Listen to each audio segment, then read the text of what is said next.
Is there anything you would have done differently? We reported a true story. Our colleague Brian Williams is back in Kuwait City tonight after a close call in the skies over Iraq. Controversial Supreme Court nominee Brett Kavanaugh and questions about Kavanaugh's drinking in the past. Sean Hannity, come on up, Sean Hannity. Today, Andrew Cuomo is having a moment. Hello again. I am Chris Steyerwalt. And I'm Eliana Johnson. Welcome to the Ink-Stained Wretches. I don't know why I said the, like the Batman, where we break down what's going wrong and what's going right with the American news media. And I couldn't even say the name of our podcast, Eliana Johnson, because we've been on spring break hiatus. I'm rusty, and it's showing in my performance. I hope you'll excuse me. You're excused. I missed you. It's good to... You're excused. It's good to see you, at least on a little camera. And I'm happy we're back together. And I want to say to everybody who complained to me that we didn't have a Wretches last week, that life is full of suffering and disappointment, and get used to it. Yes, that's how we serve our audience. We're all about fan audience service. First, yeah. We're all about fan service.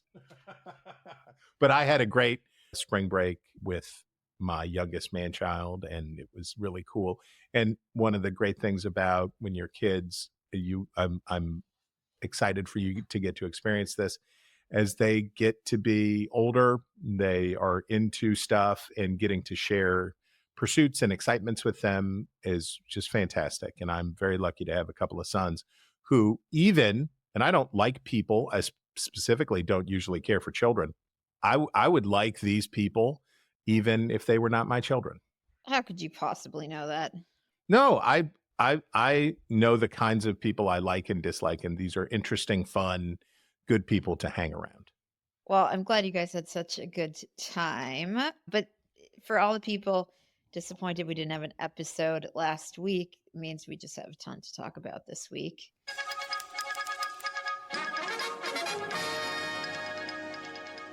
Starting with, I'm sort of worried people are signal-gated out. Yeah, but how would you not? How would you not? We have to talk about it. Yeah, because it's a news media story and political. It's got it all.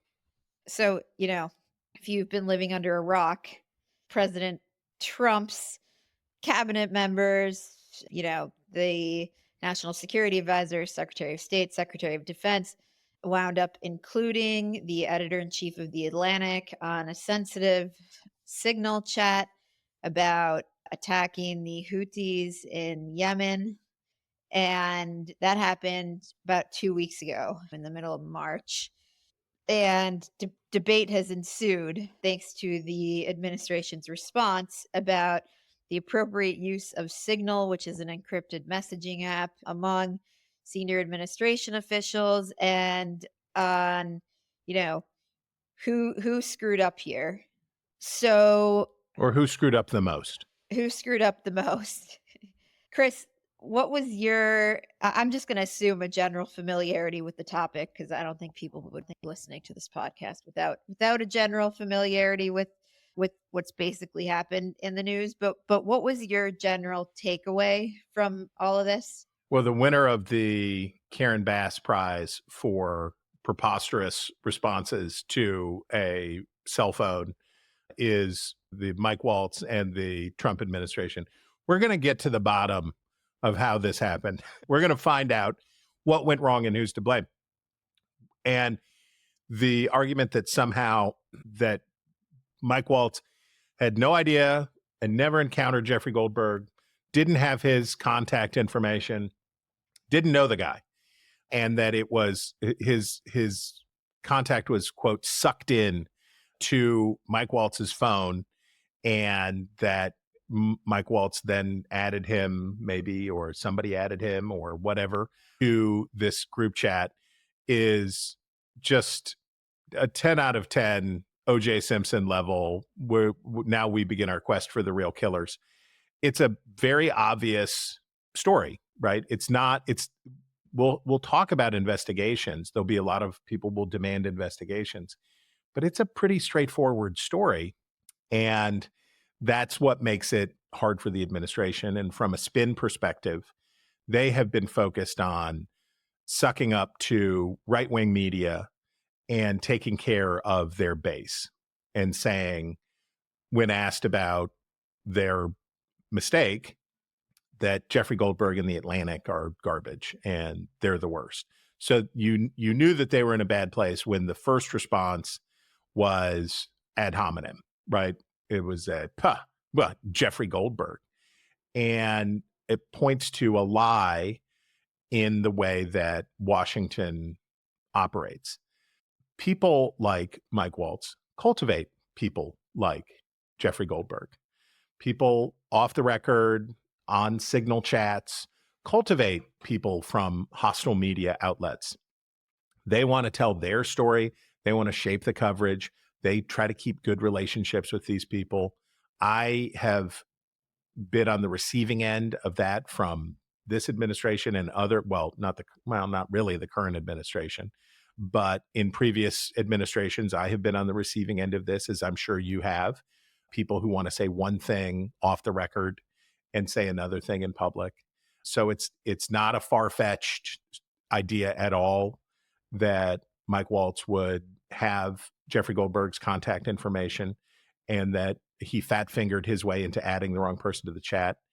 The scandal part of it is, of course, that they were talking about war plans in a Signal chat, right? That's the actual scandal part, is that these people, and by the way, Hillary Clinton never misses a moment to do harm to her party's cause, with an op-ed today in the New York Times to say, well, you were mad about my emails, but what about now? It's like, I don't think Democrats ought to be relitigating the question of Hillary Clinton's emails now, 9 years after the fact. But the scandal part is that these people who made such a big deal about OPSEC and national security and all that stuff were talking about this on Signal like they were a bachelorette party planning a girls' trip to Miami Beach. And that's the actual scandal part. The other part is, of course, let me run something by you. I don't want to be a conspiracy theorist, but if you read what J.D. Vance is saying in the chat, I wonder, did J.D. Vance know that this was compromised? Because the performativeness of the way that he's interacting, I hate Europe more than anyone else. I take a backseat to no one in my contempt for NATO. Like, he was pushing back on this and presenting in a way, and maybe that's how he always is, right?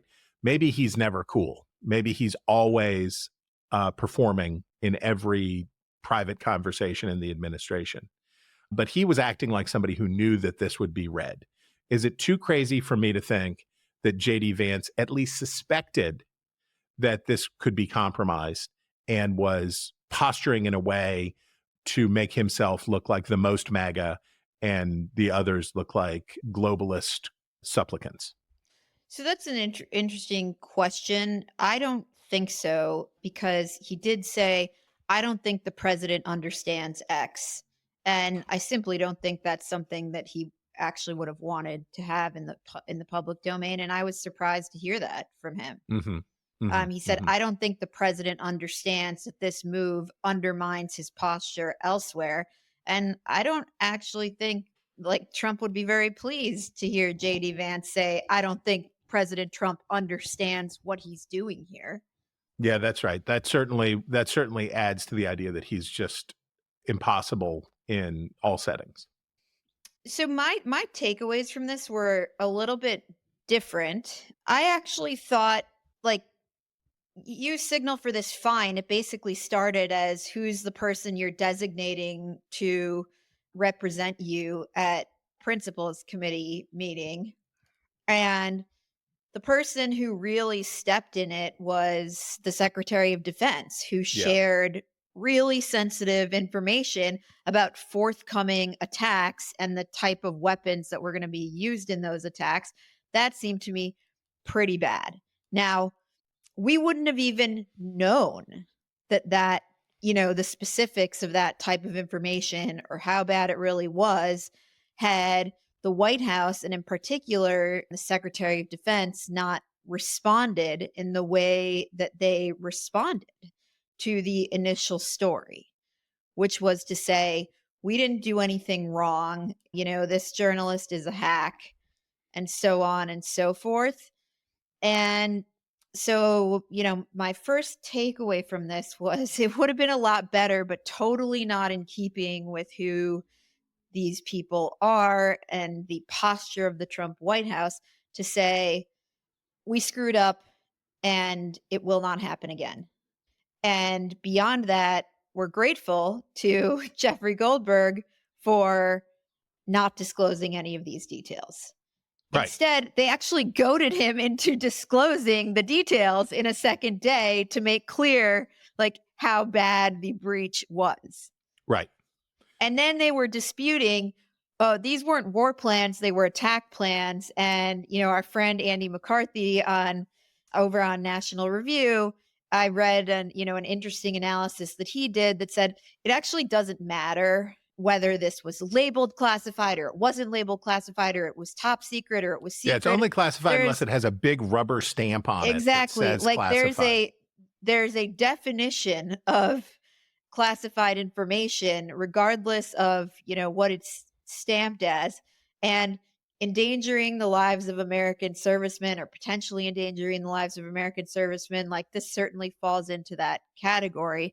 Shouldn't have been shared on this platform. And a short statement just acknowledging responsibility, I think would have not put it to rest, but certainly wouldn't have goaded the Atlantic into printing it and extending the story into a days-long thing. I mean, the other thing that struck me about this was when you read the chat, first of all, it was a relatively substantive discussion of should we do this or should we not, to the extent that can be had over Signal, and that the personalities on it, the people, were exactly who you think they would be. Right. J.D. Vance articulated the view you would expect J.D. Vance to articulate. Pete Hegseth articulated the view that you would expect him to articulate, and so on and so forth. And that was interesting and I guess reassuring to a certain extent. The person who surprised me in this was Stephen Miller, who is not really a foreign policy person, but who came in to say the president was clear about what he wanted and we're going to move this forward. And so it was interesting in a substantive sense beyond just should they have been having the conversation on this platform.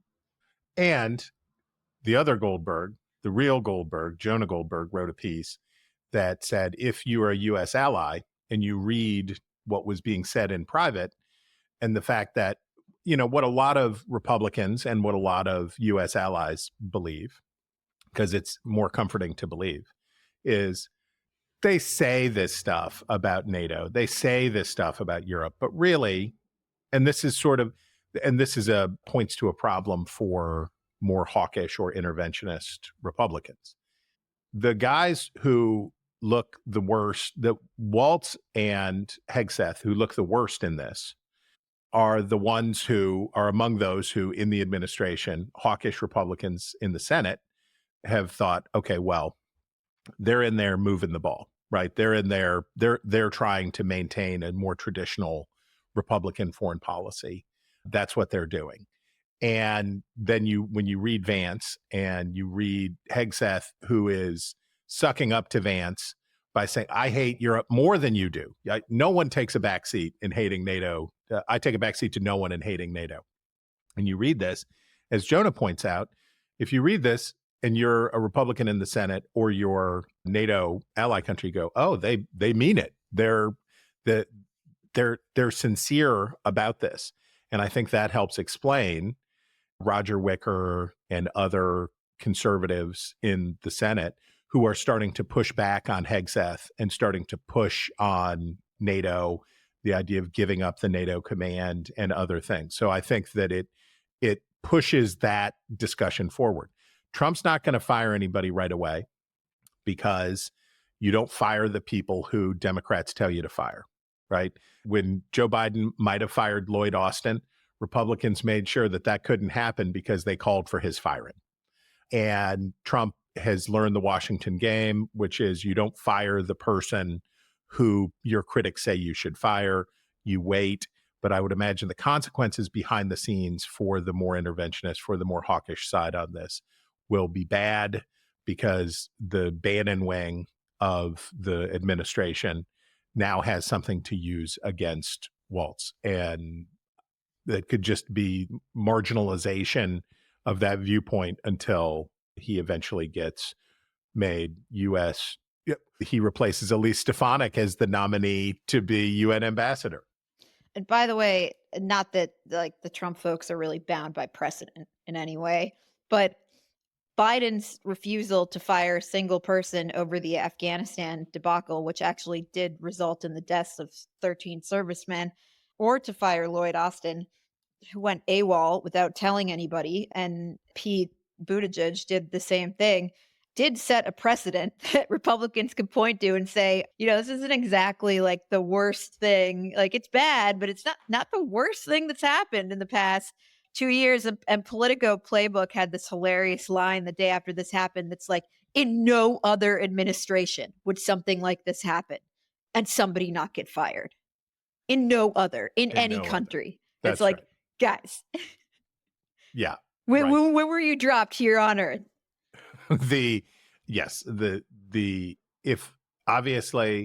If something bad had happened, and the administration has a good point to make, which is the bad thing didn't happen, right? The Russians did not feed the information that they could have obtained from Hegseth, did not share it with the Houthis, did not do that stuff. No Americans were harmed.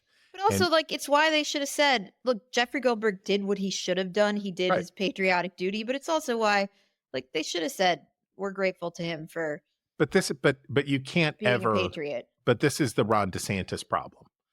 If you say our approach to all media interactions is nuclear first, right? We go nuclear first. You're garbage. We hate you. You're the worst. You can't make prudent decisions, because obviously you're 100% right. What's the way that you handle this? You get your act together. You talk to Jeffrey Goldberg. Thank you for not doing this. And this will never happen again. And you weather the storm for, it's a 3-day thing, 2-day thing. But they kept it going by daring Jeffrey Goldberg to release the texts. And it's if your media strategy is to take care of the base first and always, you take away the opportunity to mitigate a story like this that goes to, well, I'll shut up about all this by saying this.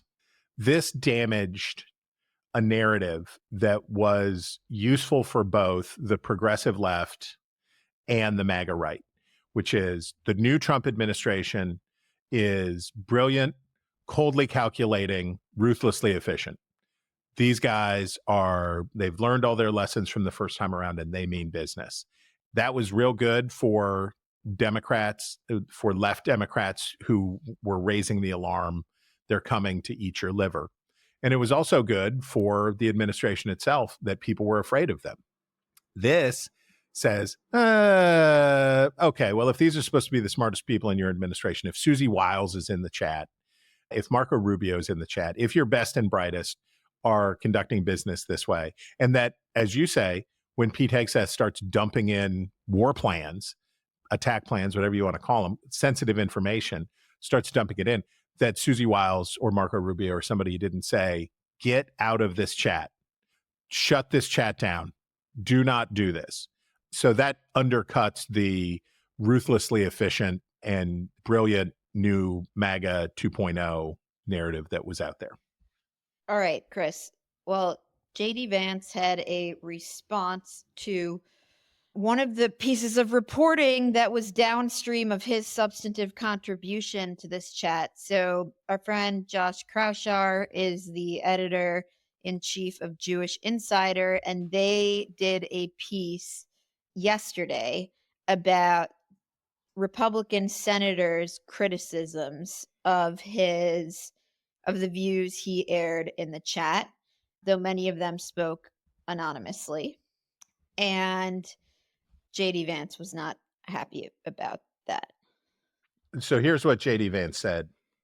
Josh Crosshour ran The piece wasn't written by Josh, but he's the editor-in-chief. Josh Crosshour ran a piece against me in Jewish Insider, which has become an anti-JD rag. Now, you might say this is evidence of Crosshour being the biggest hack in Washington, and you may be correct. Another very plausible explanation is that he is the dumbest journalist in Washington. What? I'm sorry. What? First, let me point out, referring to yourself in the third person by your initials, no, don't do it. Don't do it. An anti-JD rag. No. But Josh is... That's funny because I just took that. I just took that as like, his chief of staff or one of his staffers wrote it.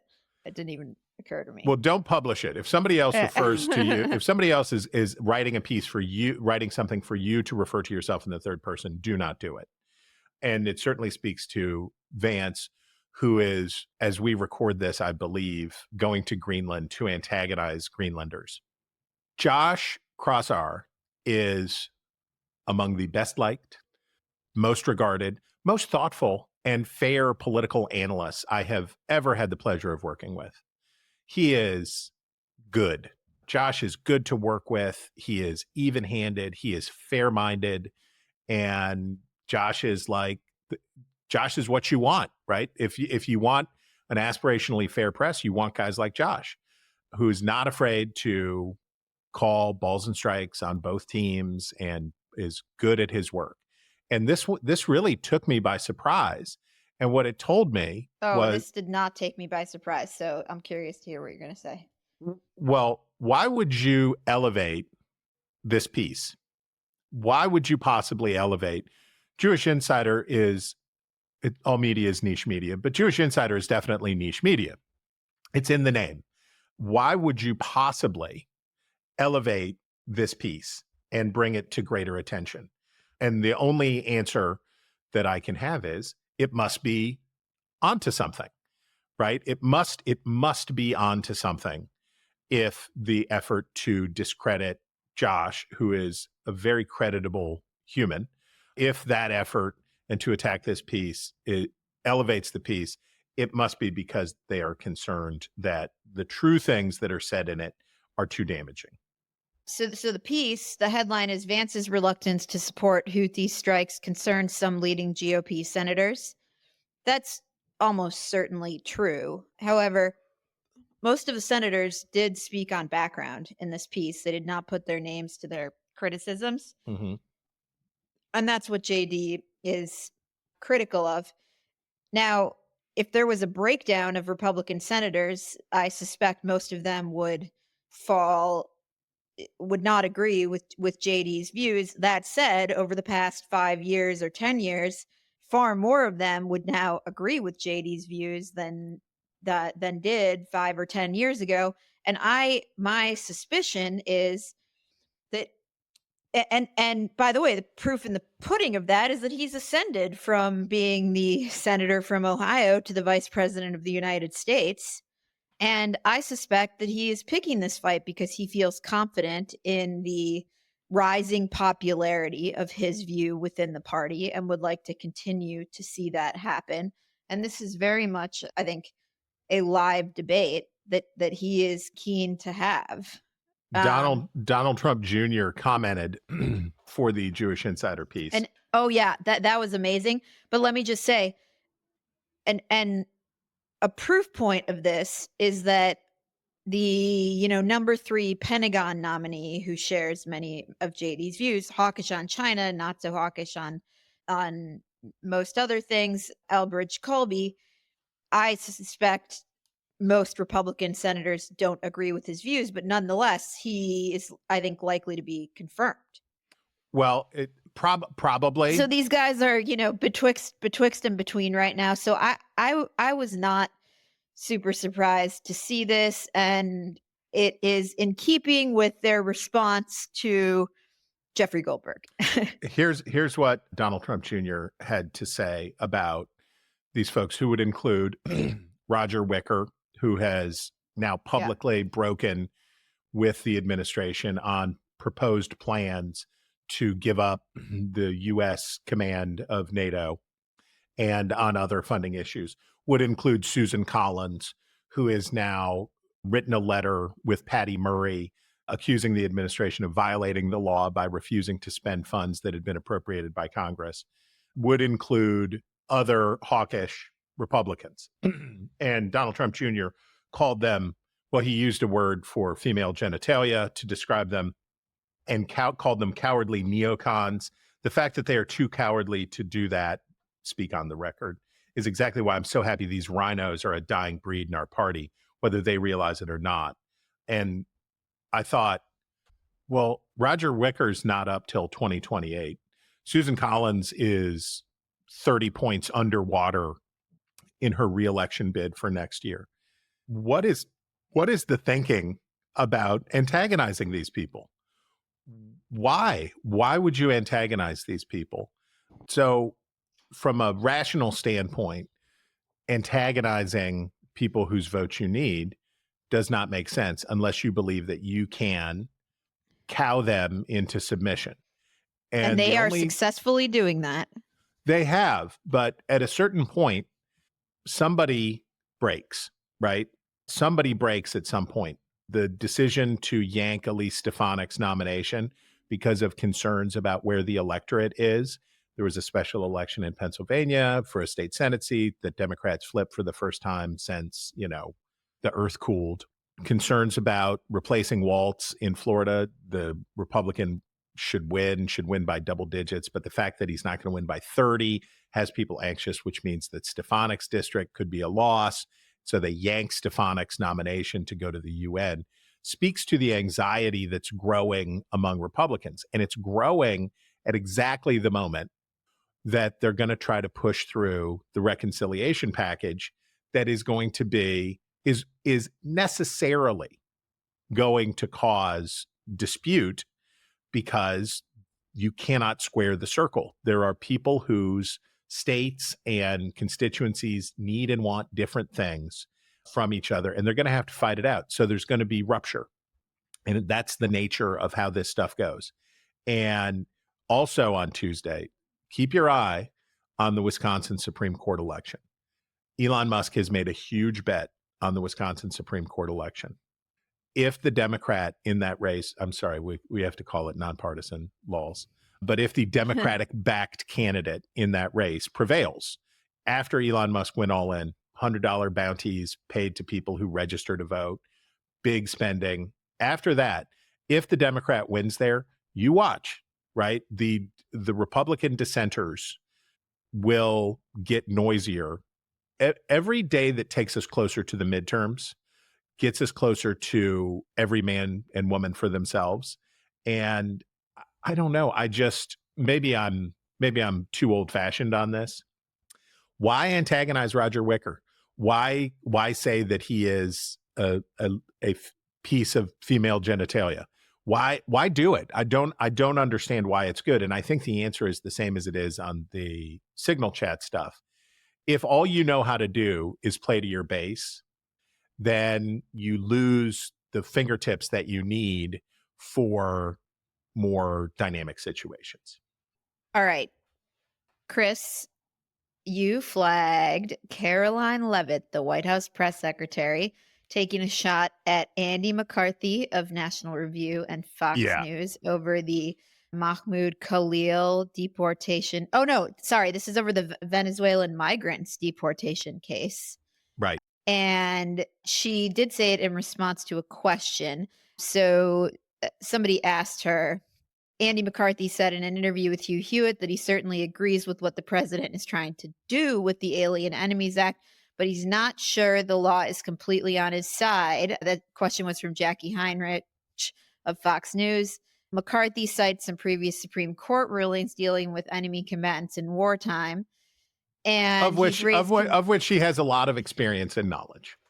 And then Heinrich gets to the question. So my question is, will the president ask Congress potentially to declare war on these cartels for the invasion that he's talked about so that he's on stronger legal footing? And Leavitt replied, well, we absolutely disagree with the legal opinion of the individual that you mentioned. We would not have moved forward with this if we didn't believe the president, that this was within the president's executive authority, etc. And she goes on to a longer answer. Trying to defend these terrorists. Trying to defend. That's old. Good old Andy. She says anybody trying to defend these terrorists who have now been sent off American soil should talk to the families of the individuals who these heinous monsters have killed and raped. Good old Andy McCarthy, friend of the terrorist, always out there shilling for terrorists.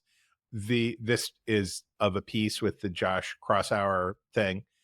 Andy McCarthy made at length and at some exposure the best case that anybody on the right was making against the criminal charges against Donald Trump. Stormy Daniels, other stuff. He was out there making persuasive arguments to people who needed to be argued with for the purposes of the president's objectives. Andy McCarthy has the battle scars to show that he is not a Trump hater. He also has lots of evidence that he is very much in favor of a liberal interpretation of what the executive branch's authorities are to deal with enemy combatants. This is spent 20 years prosecuting terrorists, war on terror, all of that stuff. Guantanamo, you name it. He's been in there for it. It should not be controversial to say that renditioning people to El Salvador, to taking somebody to a third location, not the country they came from, to go to a prison is legally dubious and faces reversals. And what Andy McCarthy said has been borne out repeatedly now by not just the judge in the first case, but other judges who have said, no. We have to have hearings. You have to have hearings. And the administration's position is, no, it's an undeclared war that we're now declaring, and therefore we can do whatever we want. And going after Andy McCarthy, again, what are you getting out of attacking people like this? I'm missing something in all of this. And I guess it's just hubris that instead of doing here a logical thing, which is we're going to bring Andy McCarthy in, we're going to have a meeting, we're going to talk to him about it, he's going to talk to us, we're going to hear his opinions and see if we can bring him around to our way of thinking. And if we can't, then we'll agree to disagree. And that Andy has a track record that says that when he agrees with the administration, he'll agree robustly and effectively. Why alienate? Why create the rift? The rift creation engine of this administration. Like, you won. As you said earlier, you got all these nominees through. You've cowed the voices of dissent in your party very substantially. I guess the thinking is you can just do it forever. I don't think you can do it forever. I don't think it can be done forever. I actually thought this was a little bit different than the JD Vance taking an unsolicited personal shot at Josh Croushour for a couple of reasons. One, she was asked in a press briefing basically to respond to his criticisms, and then her actual job is to defend the president. So she was sort of put between a rock and a hard place. And then, funnily enough, I listened to Andy's podcast with our friend Rich Lowry and heard Andy talk about this and got to hear sort of what he thought about it, which was interesting too. But in her response, she says she doesn't use his name, which is interesting and different from that individual. Yeah. She doesn't mention his name. And, I thought it was, what was she supposed to do? Her job is to defend the president. She did it okay. And then in terms of alienating Andy, I actually saw this as like, he's not a lawmaker who's like, oh, I'm going to get back at you. Like, he's actually someone who's going to call him as he sees him. Yeah, and I don't think he'll be vengeful. so I thought this was like defensible. It is always an acceptable answer from the podium to say, we're going to get back to you on that. It's always a defensible answer to say, well, I need to find out more about that and I'll get back to you on that. But if your default position, as we saw in the Signal mess, is we attack, that's what we do. We're always attacking. You're going to land splay-footed frequently because not everything requires attack. All right, Chris. This guy. Did you see this story? I saw it, but it's sort of below the level of like, I just can't. It's stupid. So stupid. I can't care. In the Pentagon's effort to purge DEI in all of its works from the military, they took down the appreciation of Jackie Robinson, veteran and color barrier breaker of Major League Baseball, which was a stupid thing to do. And the response, so his name is John Ullyott, Ullyot. Yeah, Ullyott, who has real Rene Auberjonois energy. He's got the slick back hair. He's got it all. Loved you and Benson says that, yeah, whatever. We're against DEI. You shut up. And was over at the Pentagon as a spokesperson. And again, attacked first and got a whole world of trouble for the Pentagon to a thing that could have said, we're reviewing all of the things, we're making big changes, and when mistakes are made, we'll clean it up. But he attacked first. And one of the things that you have to worry about in administration is when you cross streams.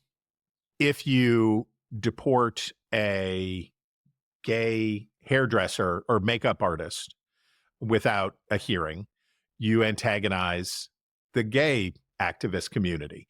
If you deport a soccer coach, you get this you cross streams. You bring other affinity groups in this very segmented media world. You bring other people who normally don't follow politics into the discussion, into the chat, if you will. The baseball nerds are out there. Let me tell you, the baseball, in every sense of that phrase, they're out there. There's a lot of them, relatively speaking, and they're obsessive about it. So if you antagonize them, you bring people who aren't paying attention to what's going on at the Pentagon into the discussion.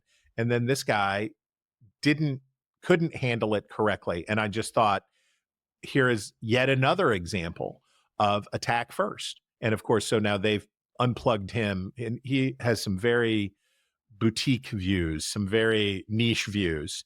And he was flying under the radar over there, got on the radar by picking a fight with the baseball nerds, and now he's been reassigned. But again, attack is not always what you should be doing. Okay, Chris, the Wall Street Journal, Disabilities Act becomes a license to cheat. Yes. And the subheadline is a quote from the piece. If you don't have extra time, then your parents don't love you because it's so easy to get it. It's amazing. This was an amazing, fascinating piece. It doesn't really belong exactly here in our show, but I am very glad it is in our show. Yeah, this was hilarious about how every single kid has extra time on tests now.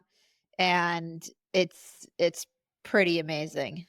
So the piece ends with, it's time for some accommodation accountability. Federal law currently treats the mandated disclosure of accommodations as an act of discrimination against students with disabilities. Congress will have to change this so that parents who send their kids to America's most selective, expensive, and prestigious institutions can no longer game the system. The ways in which wealthy families game the system, we could say the same thing about the tax code. We could say for my second Jonah Goldberg reference of this podcast, complexity is a subsidy. When you make things abstruse, when you make things difficult, people with resources will have more resources to game the system. And this snapshot into how affluent families abuse the Americans with Disabilities Act to get their kids more time and preferential treatment on taking tests was revealing, was eye-opening. And then the law also prohibits colleges from asking whether you had extra time on tests. Right. And not everybody should do everything, right? I should not have been a math major. No, I should not have. I want to just send love to Wayne Berman, who got me through finite mathematical models. I needed Wayne Berman, and I would not have graduated from college without him doing heroic work to help me understand basic math. Extra time isn't the issue. The point is, I was supposed to be a history major, right? I was where I was supposed to be. And if you can't do the work, you should do other work. There are people who have real disabilities. I'm not saying that there aren't, but academic disability, it's hard for me to study this thing, may mean you should be doing something else.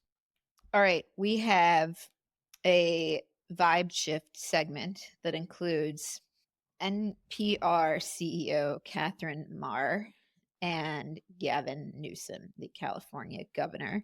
So we should talk a little bit about Maher's appearance on Capitol Hill, where she was pressed by Republican lawmakers about tweets that she sent. I mean, you would have thought that they were confronting her with, photos of her partying when she was 17 years old, or things she said, at a college frat party in her wayward youth, but it was like 5 years ago.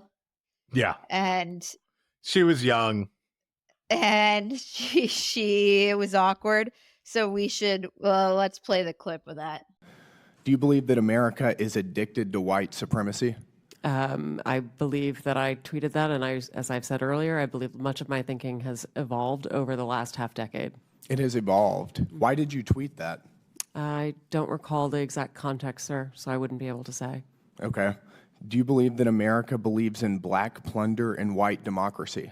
I don't believe that, sir. You tweeted that in reference to a book you were reading at the time, apparently, The Case for Reparations. I don't think I've ever read that book, sir. You tweeted about it. You said you took a day off to fully read The Case for Reparations. You put that on Twitter in January of 2020. And then it was amazing to hear her pressed subsequently about whether the network, which reportedly employs 87 reporters who vote for Democrats and 0 who vote for Republicans, has any kind of political bias, given the political views she has voiced, and try to wiggle her way out of it. I don't know, Chris, the question I was left with was like, do these people not know what questions they're going to be asked at these hearings? Yeah. I mean, if you're going to brazen it out, I guess you got to brazen it out, right? You just got to it's like the inverse of what the Trump administration did. Like, you have to go up there and say, I screwed up. We know we have a problem, and we're committed to doing something about it to better serve the public. She said of the guy who made such a stink when he quit, Ira Berliner, I think. Uri Berliner. Yuri Berliner said, yeah, I wish I would have talked to him before he left. And he said, why didn't you? I was there filing complaints. I was available. It was not her finest hour. Well, I mean, compared to some of her other hours, maybe it wasn't the worst. Also not her worst hour. Yeah, not her worst. And then Gavin Newsom has, I think, sort of cleverly been, he launched a podcast and he's been having these right-wingers on. And as they've been talking about how crazy some of the Democratic Party's views are, he's been saying, this transgender stuff is crazy and Democrats are way too far left on this. I never said Latinx. I can tell you one thing. Well, I never did. My administration did. I never said Latinx. But stuff is just totally insane. And so both Andrew Kaczynski, KFile at CNN, and The Beacon have done some reporting on what was Gavin Newsom saying in 2020 at the height of the woke stuff? And of course, he was all in on the lingo and the trans and this, that, and the other. So CNN has Gavin Newsom spent years fighting for progressive positions. He now bashes on his new podcast, and he writes, California's Medicaid program, which now covers undocumented immigrants in the state through an expansion approved under Newsom in 2021, also provides taxpayer-funded gender transition surgery, according to a 2022 memo from the state-run health provider. Later in 2022, Newsom praised Utah Republican Governor Spencer Cox's statement vetoing a trans sports ban. Your governor said it right when he said, never has so much fear and anger been focused on so few people, Newsom said of Cox's statement vetoing the bill. And by the way, now Spencer Cox is signing bills taking fluoride out of the drinking water in Utah. So the vibe shift is across the board. The reason that Republicans are right to be afraid about Gavin Newsom is he'll say whatever, right? He's got a Trumpian streak in him. I never supported the Iraq War. Well, here's the audio of you. Well, whatever, fake news. So the Gavin Newsom's ideological flexibility is laughable, but also perhaps ultimately effective. Chris, you want to hit the business news? Only to point out, it's a biz news follow file. I don't know that Steve Wynn, the Trump donor, was suing to try to pierce the New York Times v. Sullivan standard on defamation. Public figure has to be knowing, willful, and malicious in order to rise to the level. This was a big effort for people on the right who were looking to break the Sullivan standard, and the Supreme Court blew it off. And so for people who like a free press, this is probably helpful. There will be more efforts in this way, and perhaps the case law should be revisited in some ways, not saying that it shouldn't, but this was useful level setting on where the Supreme Court is on these questions. That brings us to our facile files. And we have a fact check on a supposed fact check on Lee Zeldin. Mistakes were made. Yes. Should we play the clip here? You can play the clip. Okay. Today, Lee Zeldin put out a video on X, and they were putting out press releases with such a flurry, about 31 different actions and rollbacks, that some of them had typos or placeholders at the top. We have one of those there. Trump EPA announces 000. You can see there. It's sort of shoot first, fill out the press release later. Womp womp. Another person who is bad at math. And that wasn't actually a typo. No, was not. That's amazing. That's another Look, person. could have fooled me, but I wouldn't have been fact checking it. Right. You want to fact check, and I have my feelings about fact checks. You want to fact check, you better be right. You better be right when you call them out. So Lee Zeldin got a nice one there. What about the New York Times piece? This was in the opinion section, but by a New York Times. Well, she was a science reporter. Now she's an opinion columnist. Zeynep Tufekci. I'm sure I'm mangling that. We were badly misled about the event that changed our lives. This was supposed to be like their mea culpa on COVID. Right. So she writes, yet in 2020, when people started speculating that a laboratory accident might have been the spark that started the COVID-19 pandemic, they were treated like kooks and cranks. Many public health officials and prominent scientists dismissed the idea as a conspiracy theory, insisting that the virus had emerged from animals in a seafood market in Wuhan, China. And I mean, look, the problem is the headline, where the Times, through her, takes passive accountability as if their job is not to cut through the BS as reporters, like the BS that came from public health officials.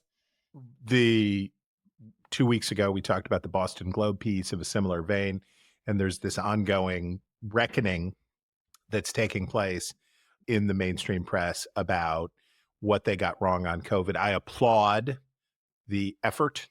I applaud. That's good. It's good to do, but it's also narrative shaping. The reason it's good to do a mea culpa, but it can also be useful to try to do a mea culpa because you can try to craft a new narrative in which you say mistakes were made and let me now define which mistakes were made. I mean, at least they're directionally correct Right. now, whereas on COVID, they were totally directionally incorrect, and they seem to have no conception of what their jobs are. Yeah, it's yes. All right. These next two are all you, Chris. Well, this one is not, the piece is not facile, but it is attacking a facile point of view. I was diagnosed with autism at 53. I know why rates are rising. And this piece says an obvious thing, which is we weren't diagnosing autism before because people didn't know about autism very much before. And, Bill Gates said, I would have probably been diagnosed as autistic when I was a child. Yes, accurate. And this is Holden Think Tharp. what he could have been if he'd gotten that diagnosis. Like, what could he have accomplished in life? He would have been taken out and he would have been alternately tracked and accommodated and probably would not have done anything like what he was able to accomplish. Holden Tharp is the editor of Science magazine, I guess, is the editor-in-chief of Science and a professor of chemistry and medicine at George Washington. And he says, basically, it's not the vaccines, it's not whatever else, it's that it's an availability cascade, basically. People didn't think about autism before. Now they think about autism a lot, and that's why. And it was a useful discussion to be had. So that's good. Surely you have thoughts about the next. Surely you have thoughts about the next one. I like Hooters. You do like Hooters? Yes, yeah, I'm into it. Tell me about that. I don't know. I just think I was sad it's going bankrupt. I feel like a little too much has been made of it. This sent to me by my eldest man-child, Why Dads Take Their Gay Sons to Hooters, opinion guest essay by Peter Rothpletz, who describes how the Hooters restaurant was a place of blossoming for questioning young men who would later come out. And it is not entirely facile, and there's a sweetness to it, I will acknowledge. But he writes, as I left, I found myself thinking about the irony of the Hooters mascot, that wide-eyed owl. The bird's name is a juvenile jab, a wink at the memory fixation that fuels the franchise. Yet in Greek myth, the owl is a symbol of divine knowledge and reason. How fitting that it should preside over a place where the waitresses, far from being empty vessels of titillation, embody a savvy the oglers and mockers fail to appreciate. The Hooters owl, in its dual role as a racy pun and all-knowing observer, mirrors the waitresses themselves. It's a cosmic joke, really, that the bird should roost where wisdom is the last thing expected, yet often the first thing served. Okay. Okay. It's just hard for me to believe this is really a thing. I do not know. I knew that we were not allowed to go to Hooters, certainly, it was not a place that we were going to go when I was an adolescent boy. I would have very much wanted to have gone, but certainly not a place that any male in my family was going to take me. Oh. So I don't know. Out. Well, we used to go for lunch there with guys when I was just starting working, and it was not titillating. It was like, I was in Kanawha City, West Virginia, and they wore pantyhose. It did not live up to the hype. Did not live up to the hype. All right, Chris, that brings us to our style section. And I was super into this piece from the Wall Street Journal. The headline is Ozempic really the reason Americans are snacking less? And it was an interesting headline. And then you get into the piece, and it's pretty interesting. It notes that there are PepsiCo Frito-Lay North America annual sales have only declined in 2 years between 2005 and 2024. And they did decline slightly in 2024, and they declined slightly in 2009. But the upshot is that people aren't really snacking less. They're just buying healthier snacks. So What are they buying? sales of Greek yogurt and cottage cheese and like meat, beef sticks are up, but sales of pretzels and crackers and fruit snacks, etc., are down. Now, what I thought was super interesting in this is that it says that, oh darn, I wanted to find that 5 to 10% of Americans are on Ozempic. Yep. Yes. Okay. Yep. Some 5 to 10% of American adults are already on GLP-1s like Wegovy and Mounjaro, whether for diabetes or obesity, and the trend is expected to accelerate as the drugs become more available. Snacks are high on the list of things takers don't want to eat, observes Marion Nestle, a professor emerita of food nutrition at New York University. And the article also notes that in 2023, for the first time in more than a decade, the country's obesity rate declined to 43.96% from 44.1%. So it declined slightly. But anyways, so the headline grabbed me, but the data inside it, that was very interesting. Well, as a person who one day this week derived about 90% of his nutritional intake from packaged meat sticks, I can say that I'm part of the trend. What brand do you eat? I can't remember. They're Is it Chomps? No, I find the Chomps to be a little too hot dog like in their consistency. I like them more gristly. Okay. I like it gristlier. Sorry, I asked. Yeah, I like a gristly meat stick for sure. But yeah, I'm not eating any Greek yogurt, but I'm definitely there, and I'm continue to be glad in my decision not to take the jab and do it just with delicious meat. And today, when I leave here, I will be taking with me. I've got a new innovation in bags of meat, meatballs, using pork rinds for the binder and making meatballs. And I will be going through an unsuspecting Washington today with a Ziploc bag full of meatballs in in my pocket. I'm really becoming kind of a degenerate in all of this. It's really, I don't know where it ends, but I can say that my deviant behavior vis-a-vis bags of meats is accelerating. Okay. And you flagged, and I also read Caitlin Flanagan's piece in The Atlantic, Sex Without Women. And I love Caitlin Flanagan so much. And this piece that she had about the consequences of porn culture, yes, with a nod back to Hooters, there's a connection here about what is happening to a society where desire and sex and all of those things become disembodied, and the consequences of technology and pornography and all of those things. It was arresting. It was so well written. It was so good. It could have been my favorite. It was just so good. She's just Caitlin Flanagan. You are a national treasure. She's also totally right that this is a problem. And it's basically that boys, young men come to think that real women are like women in porn. Yep. And then when they confront real women, are befuddled by the way they are, the fact that they're like more, challenging to deal with and unlock. And so my sense is they revert back to something that's just easier than dealing with somebody who's, an in-person living being. And that right when the Hooters waitress does not match what you saw on the calendar. Yeah, like that creates real problems. And then the other thing is there's like a customization, I don't know if that's the right word, to like getting turned on by pornography. And then when real life doesn't match that, like there's serious problems emerge. Right. I think it's Jim Gaffigan talked about it with food.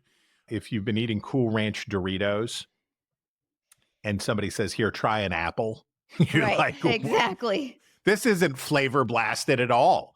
This does not have any of the things that I want. So you train yourself to only accept synthetic. You train yourself to only accept these other things. And then you become an unworthy, unsatisfactory or partner. Even like, here's a Snickers bar, Right. like something else that's really good, but like just tastes different. Right. Chris, I'm just so happy. Like, I'm going to make my husband deal with all this with our son.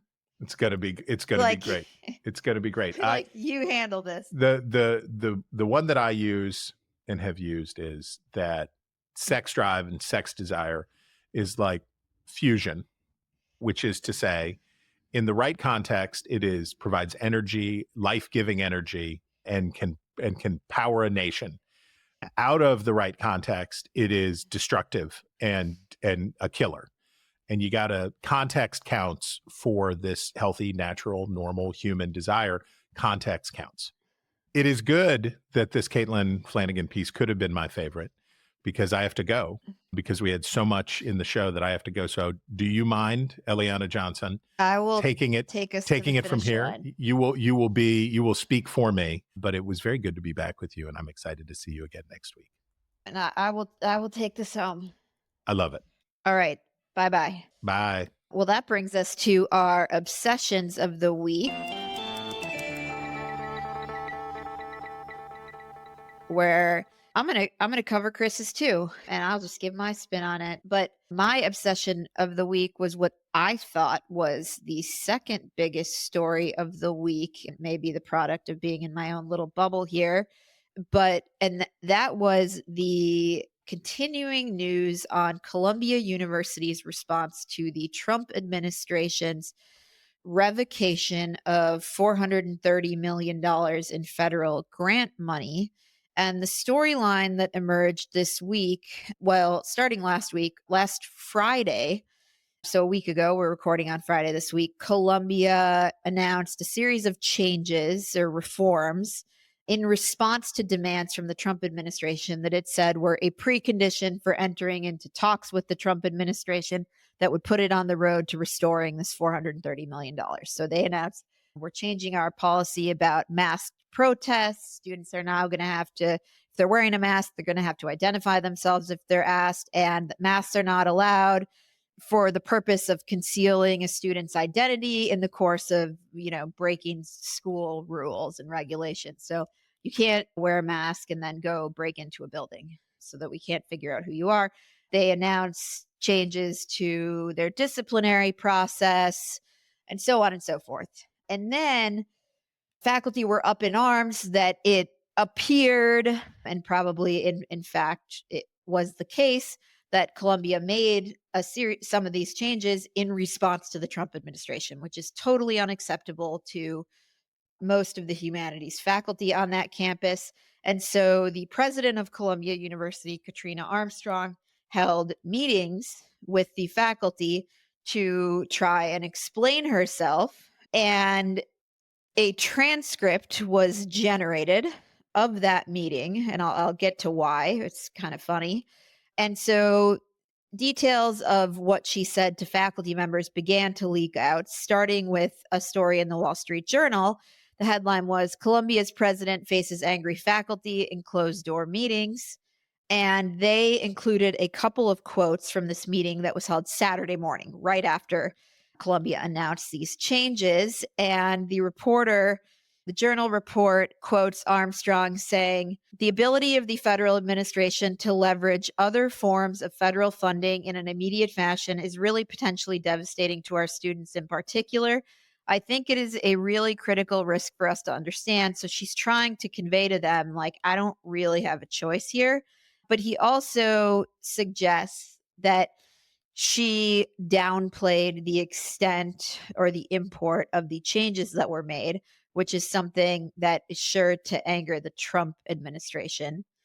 Then the Free Press reported that Armstrong had told the faculty that there would be, quote, no changes to masking and no changes to the disciplinary process, which directly contradicted the letter that she had sent to the Trump administration.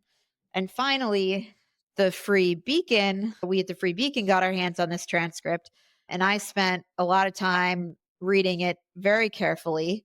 And it was interesting to see what pieces were left out of the Journal report and the Free Press report. The Journal report, I assume that Columbia talks to the Journal, and they left out the most inflammatory pieces so as to maintain their relationship with Colombia. This is speculation on my part, but I think does give some insight into how the media works. The Free Press, I sort of assumed, was in a rush to get their story out, and so didn't include a ton of detail. But when I was working on the story, I felt like, well, the main details, a lot of this are basically out there, and I'm going to take my time and really read through this carefully. So the transcript of this thing starts with these administrators, including the provost of Columbia University, struggling to turn off the transcript creation function of the Zoom and being unable to do it. And so one of them says, I'm unable to turn it off for technical reasons, so we're all just going to have to understand. And then saying, this meeting's being transcribed. If you're the requester of this, I would ask you to turn it off. And then the provost of Columbia University, Angela Olinto, says, yeah, that seems to be the default. I keep telling my people to stop this thing. And so that was very amusing that is how this whole thing appears to have leaked. They couldn't run the Zoom. And one of the requests from the Trump administration was that they put their Department of Middle Eastern, Asian, and African Studies under a receivership for at least 5 years. And the provost of the university is explicit. She says this is not a receivership. The provost will not be writing or controlling anything. Your department is totally independent. And then reiterates that they downplay changes that are being made or outright deny that changes are being made.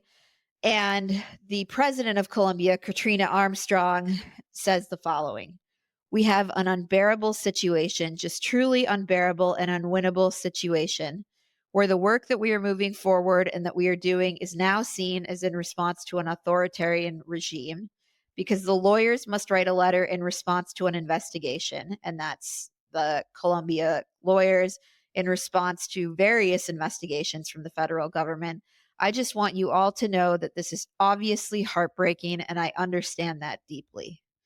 And so her posture in the meeting contrasts so much with the letter that she sent to the Trump administration that one faculty member says, excuse me, there was a massive disconnect between the voice that I heard you start this meeting with, saying, we haven't changed anything, our policies remain the same, and what was in the letter. So if the voice that we heard in this meeting is actually our voice, I think what needs to get said in public, not in a small group, I think that's what needs to get said in public, not in a small group like this from you. And another faculty member says, I think they, referring to the Trump administration, are going to realize at some point there weren't many substantial changes, as you've been saying. So how will we respond if they come back to us and say that a lot of this is not really substantive?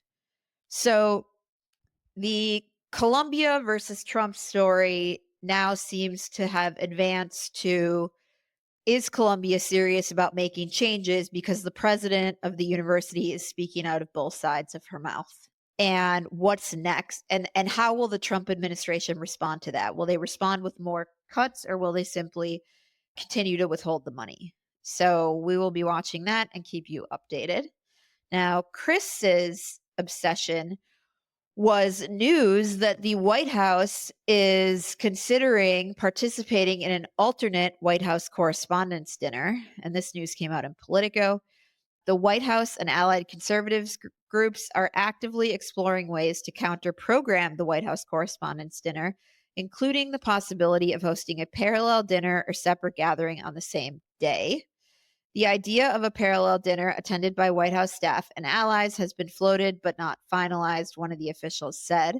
I have no idea what Chris thinks of this, but when I saw this, I thought, back when I was covering the White House in 2016, 17, 18, Trump just didn't go to the White House Correspondents' Dinner, but it would be, I think, welcome and a breath of fresh air if there was some alternative event, simply because counter-programming it and having the president go somewhere else and give some remarks elsewhere would take the air out of this other obnoxious event that nobody in the country cares about and create news elsewhere. And I think it would be quite welcome. And it's a great idea and fun, and nobody in the country will care about it, but it's a fun way to advance a cause the president cares about, which is needling the mainstream media. All right. In reader mail, we have a note from John who says, Mr. Steyerwalt, Ms. Johnson, my apologies for not including all the info you needed in my first email. Thank you for mentioning it on your latest episode. I live in a suburb of the Twin Cities in Minnesota. That's actually my hometown. Below is a slightly edited version of my original email. I very much enjoy Ink-Stained Wretches. Your discussion in a recent episode about the Trump administration changing how White House press passes are awarded reminded me of something I heard years ago that you may find interesting. Actress June Lockhart, yes, of Lassie and Lost in Space fame, was fascinated by presidential politics. A friend arranged for her to travel with both the 1956 presidential campaigns, and she obtained a lifetime White House press pass in 1957 and attended many presidential briefings until 2004. Something to do in between pulling Timmy out of Wells and escaping from aliens, I suppose. I no longer recall where I first saw this, but I vaguely remember it being a story about how messed up the awarding of White House press passes was, and Ms. Lockhart having one for no good reason and no one daring to take it away from her was an example of that. She is apparently still living and will be 100 in June 2025. FYI, and thanks for reading and acknowledging my email. That's a great story. And I used to love watching Lassie when I was a kid. All right, that brings us to our favorite items of the week. And Chris's favorite item was a New York Times piece on Graydon Carter's memoir. The headline is Graydon Carter's memoir evokes the golden era of New York City media. The former Vanity Fair editor reflects on an era's power moves and expense account adventures in a new memoir. And the review writes, print magazines today are editorial starvelings. Journalism is among the most regretted college majors. Carter often had 400-page issues with 140 pages of editorial to fill. In those pre-internet days, his staffers lived well. They expensed meals and flowers and hotel rooms and long black cars. Fashion is about long black cars when you need them, the Harper's Bazaar editor Liz Tilberis once commented. Nearly everyone had a cheerful, attractive, and often well-born assistant or two. Interest-free loans and car leases could be had. Employees could take out cash by signing a chit. An eyebrow lady came around to perform work for women who desired it. Carter lived better than the rest. His passport photo was taken by Annie Leibovitz. So the memoir is, an homage to these bygone days, and I look forward to reading it. I saw actually that there was a book party in New York for this book, attended by all these cretins of Anna Wintour, etc., of the old New York City magazine days that would have been fun to be a fly on the wall at, but to which I would never have been invited. So, and my favorite piece, sorry to end on a sort of dark note here, was the Wall Street Journal. It's a little bit old now since we skipped last week, had a really interesting piece by a former research assistant collaborator of the Nobel Prize winning economist Daniel Kahneman, who died a year ago at the age of 94. And at the time, nobody knew, but now people are learning that he actually went to Switzerland and committed assisted suicide. And his whole economic oeuvre was about decision making and the fact that people don't make rational decisions. And he was apparently totally healthy and of sound mind. And so it's one of his former researchers grappling with the other factors that may have gone into his decision and how painful it was for his family and his close family and friends who were aware of the decision he was making. And it's just really interesting. Again, sorry to end on on that dark note, but I'll just read a quote from it. It was a matter of some consternation to Danny's friends and family that he seemed to be enjoying life so much at the end. Says a friend, why stop now? We begged him. And though I still wish he had given us more time, it's the case that in following this carefully thought out plan, Danny was able to create a happy ending to a 90-year life in keeping with his peak end rule. He could not have achieved this if he had let nature take its course. So I recommend that. And that is the time we have, all the time we have for the news about the news.